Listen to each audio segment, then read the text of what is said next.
IELTS listening. You will hear a number of different recordings, and you will have to answer questions on what you hear.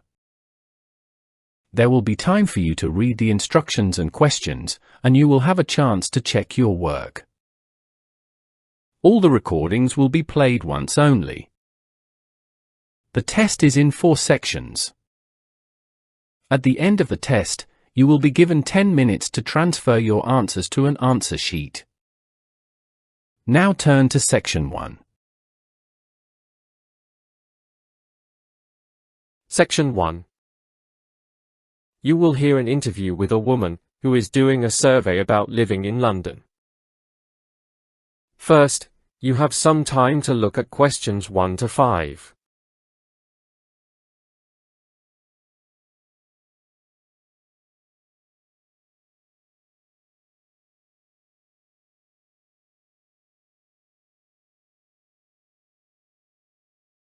Now listen carefully and answer questions 1 to 5. Excuse me, you a Londoner? We're doing a super cool survey to find out what it's like to live in this electrifying city. Mind if I ask you a few questions? Totally. I've called London home for 5 years now, so I'm your resident expert. Ask away. Awesome. First up, what's your name? My name's Emily Davis. Nice to meet you, Emily. How old are you if you don't mind me asking? No worries, I'm 32. This city keeps me young, dodging double-decker buses and all. I can imagine. And where did you hail from before London's magic grabbed you? The Big Apple itself, New York City. But London's got a different kind of energy, you know? Wow, quite a change. So, how are you finding London compared to the concrete jungle? I love it. It's a city that's always buzzing. There's always a hidden gem to discover around every corner. That's the spirit. So, where's your London pad? I live in Camden, a bit quirky, just like me. Camden's fantastic. So, do you work in this crazy city too? You bet. I'm a graphic designer, and I work in Shoreditch. Super creative vibes there. It fuels my imagination. Sounds perfect for an artist like yourself. How's the commute from Camden? The tube is my best friend. It can get a little crowded sometimes, but hey, that's the price you pay for living in a happening place, right? On a good day, it's just a 20-minute Zoom. That's not too bad. Do you face any issues with public transport? Sometimes, it can be very crowded and there are occasional delays, but overall, it's pretty reliable. I understand. What about the cost of living? How do you find that in London compared to New York? It's quite similar, actually. Both cities are expensive, but I think London might be a bit more affordable in terms of rent. That's interesting. And what about the social life? How does it compare? London has an amazing social scene. There's always something to do, whether it's concerts, theater, or just exploring different neighborhoods. Sounds exciting. One last question. Do you have any plans to stay in London long term? Yes, I think so. I really enjoy living here and can see myself staying for many more years. That's wonderful to hear.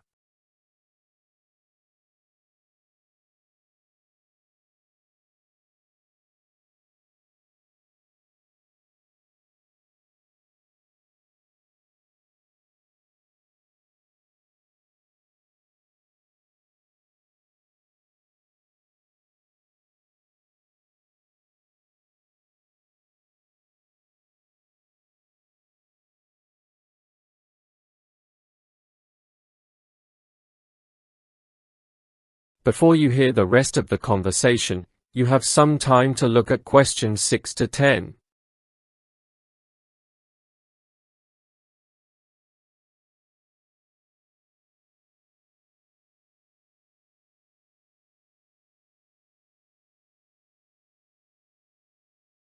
Now listen and answer questions 6 to 10.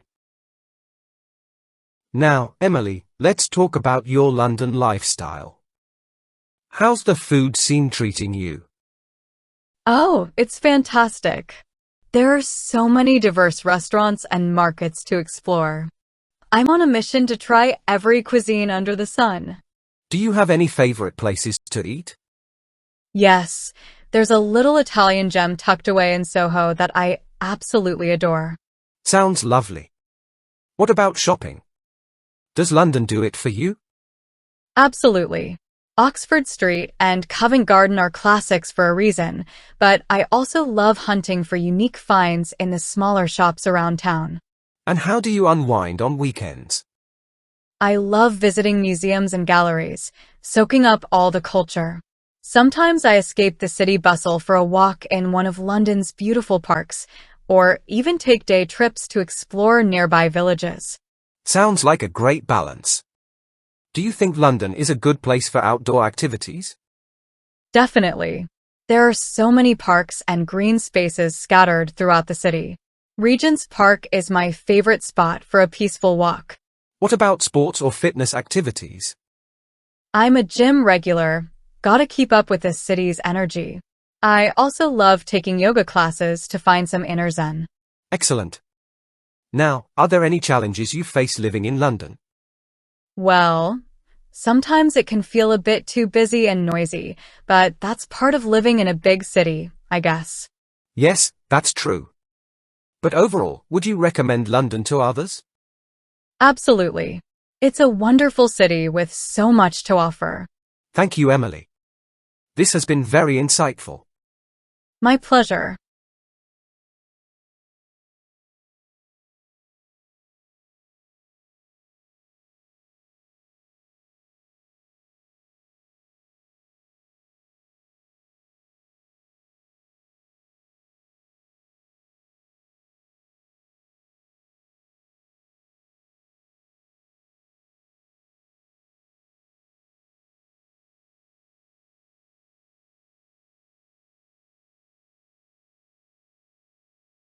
Section 2. You will hear two students, Alex and Maya, discussing a seminar they attended about electric cars at the start of their course in automotive engineering. First, you have some time to look at questions 11 to 16.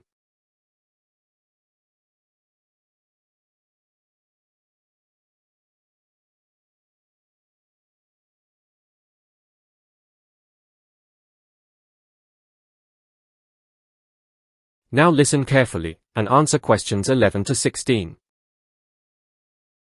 Hi Mia, how did you find the seminar on electric cars?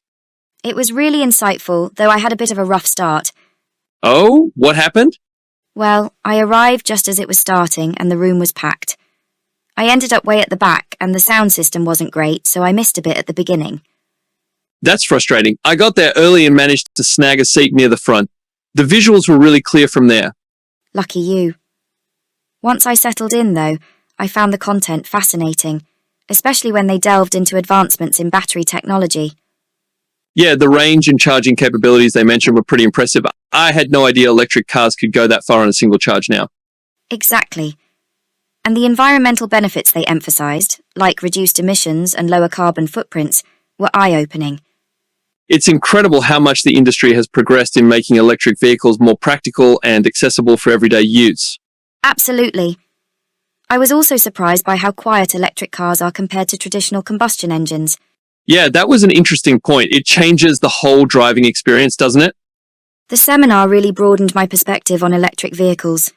There's so much more potential than I initially thought. Totally agree. The speaker's enthusiasm for electric cars was contagious, wasn't it? Definitely. He made a compelling case for electric vehicles being the future of automotive engineering, especially with stricter emissions regulations coming into play. Do you think our previous education in automotive engineering covered electric vehicles enough? Not really. We touched on them briefly, but today's seminar was much more comprehensive. I wish we had more exposure to these technologies earlier on. I feel the same. Having industry experts like today's speaker share their insights is invaluable. Absolutely. Has this seminar influenced your career aspirations in automotive engineering? I've always been interested in sustainability, and after today, I'm even more inclined to specialize in electric vehicles. That's great to hear. I'm still exploring my options, but electric vehicles are definitely on my radar now. There's so much potential in this field. It's an exciting time to be studying automotive engineering. Absolutely. I can't wait to see where this journey takes us.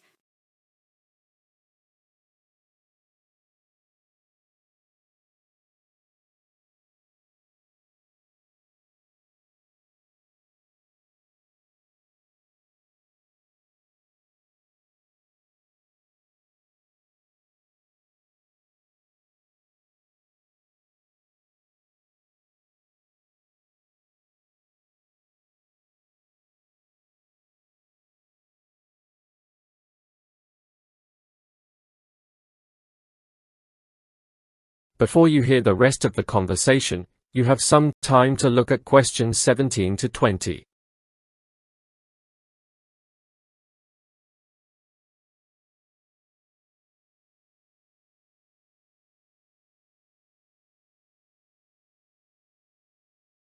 Now listen and answer questions 17 to 20.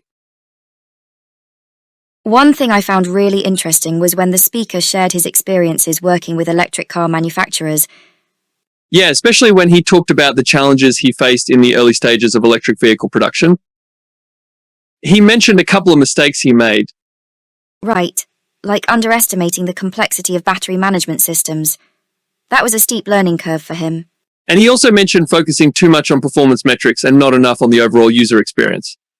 It really highlights the importance of balancing technical innovation with practical usability in electric vehicle design.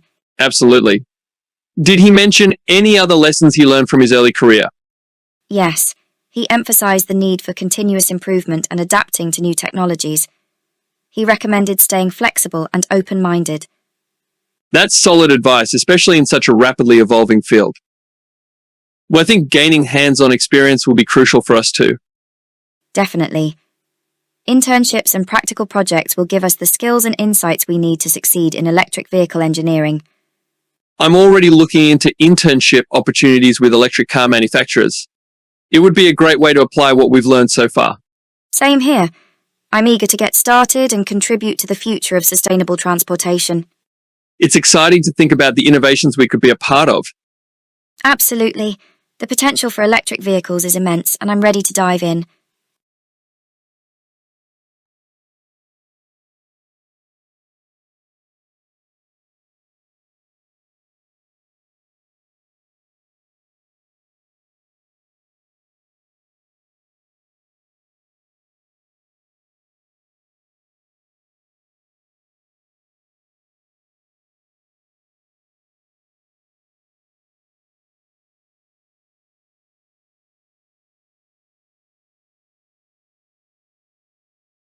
Section 3. You will hear a man speaking to a group of people who are interested in becoming volunteers for an organization called Green Earth. First, you have some time to look at questions 21 to 25.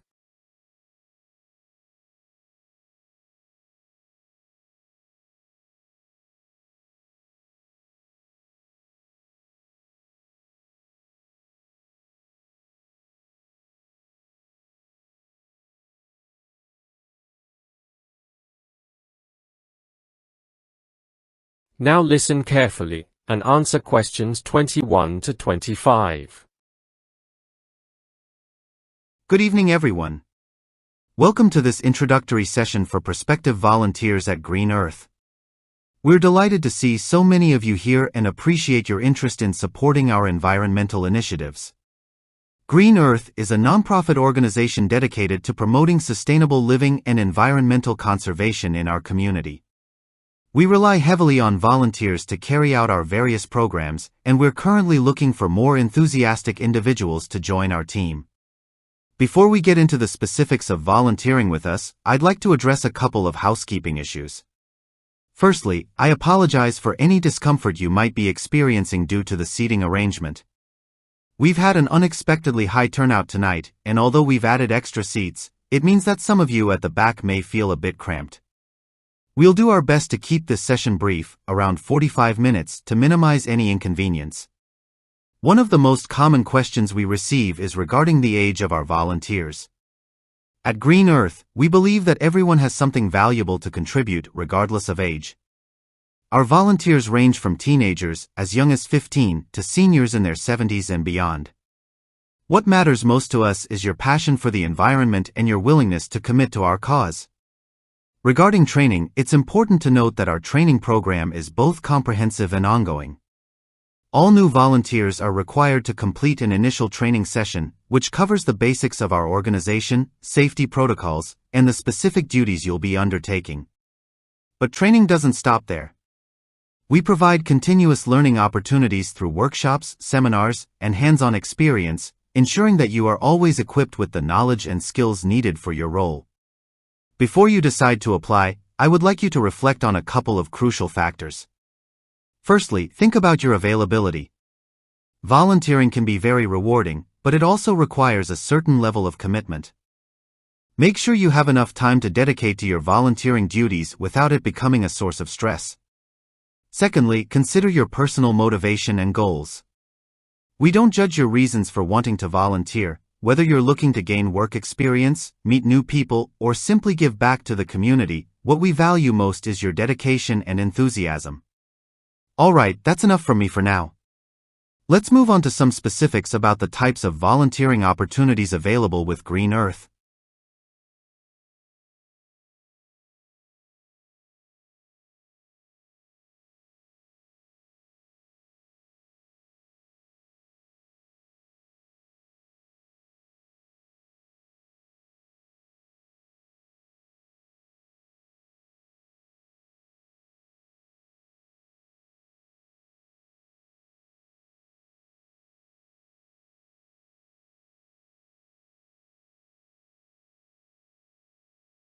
Before you hear the rest of the talk, you have some time to look at questions 26 to 30.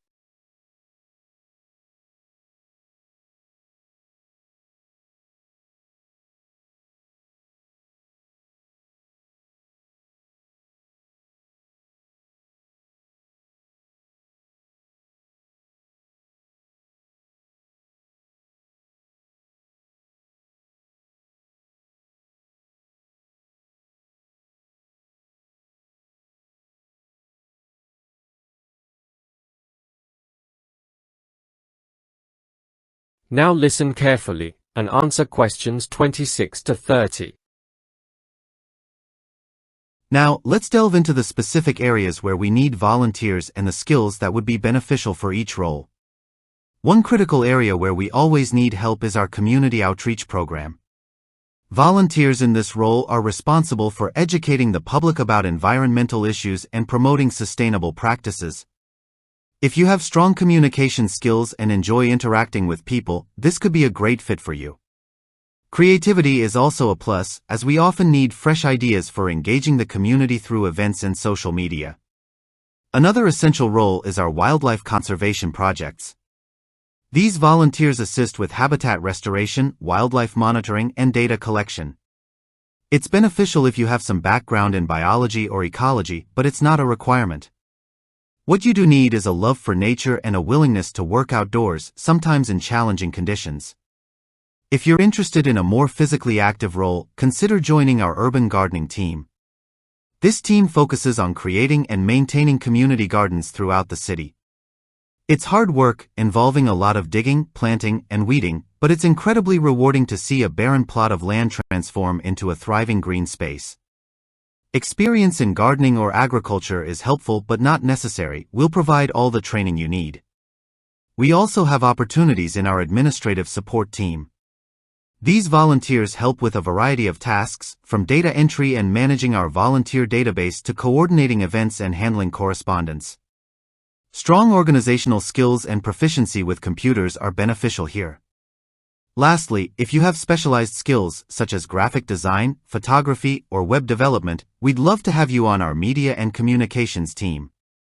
This team is responsible for creating promotional materials, updating our website, and managing our social media presence. Your creativity and technical skills will help us reach a wider audience and raise more awareness about our cause. So, those are some of the areas where we need volunteers. If any of these roles sound appealing to you, please don't hesitate to reach out to us for more information. We have a variety of opportunities to match different interests and skill levels, and we are committed to making your volunteer experience as fulfilling and impactful as possible.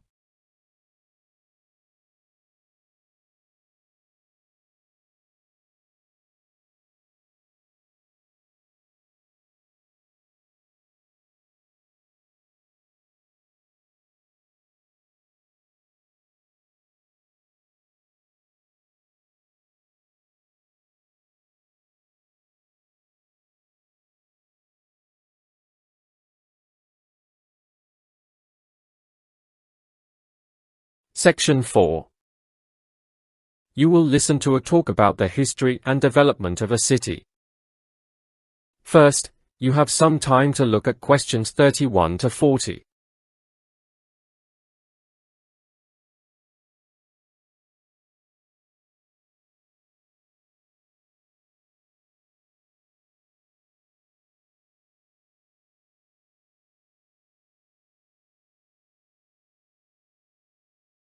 Now listen carefully and answer questions 31 to 40. Good morning, listeners. Today we delve into the captivating history and transformations of a city that has played a pivotal role in shaping the urban landscape. To understand how this city grew, let's travel back to the 1800s and look at some key moments.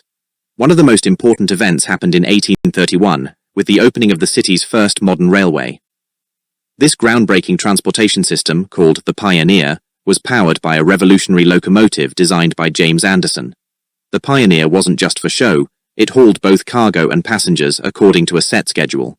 The Pioneer wasn't a one-off invention. It built on earlier advances in city transportation. The groundwork was laid in 1803 with the introduction of the first horse-drawn railway, thanks to engineer William Jessop. Then, in 1804, Richard Trevithick's invention of the first steam locomotive really kicked off the city's industrial revolution. By 1812, things got even more impressive with the arrival of the Salamanca, the world's first commercially successful steam locomotive. This steady stream of innovation paved the way for the Pioneer's success. In 1825, the city experienced an influx of investment following the success of the Stockton to Darlington Railway, featuring the renowned engine, locomotion. This marked the onset of rapid industrialization, particularly in the northwest region, connecting the thriving port of the city to Manchester. The impact of the railways was huge. By 1834, almost 500,000 people were riding the trains between this city and Manchester every year. The railway wasn't just for people, though. It also hauled things like cotton and coal, completely changing how the city did business. Trains had become the main way to get around, marking a new era in transportation. The city's story is entwined with railways. More than just tracks, they spurred growth. Jobs boomed around the bustling system, offering opportunities in various sectors. This led to higher incomes and a thriving, diverse economy. The railways became the city's arteries, connecting residents to work, leisure, and culture. This transformation, beyond physical infrastructure, continues to shape the city's social and economic fabric.